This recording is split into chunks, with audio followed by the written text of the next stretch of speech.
Hi friends, welcome to data warehousing video tutorials. This session I am going to explain about on role playing dimension.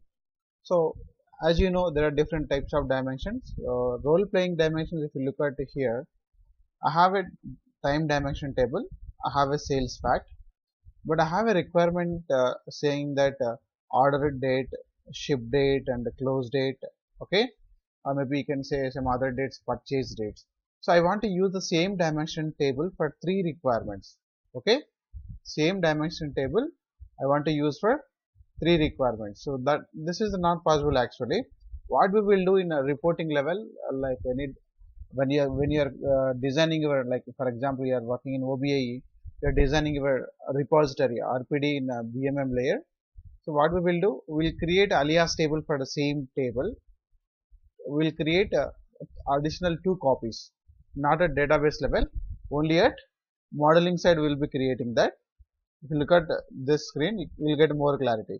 What I am doing here, you can see same table I am using thrice.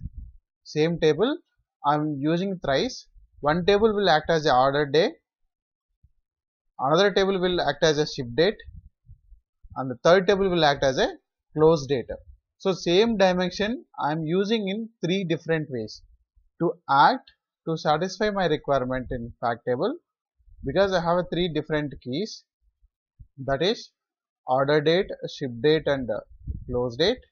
Okay, to get that my requirement, what I am done, the same dimension table I am using thrice. So this type of dimension we will call as a role playing dimension. So the same dimension table will be using thrice for different requirements. Most of the requirements like this only: a ship date, order date, delivery date, close date, okay, purchase date.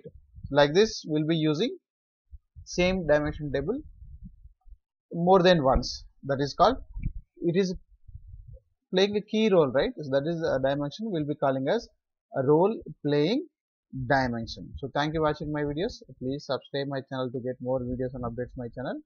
Thank you very much.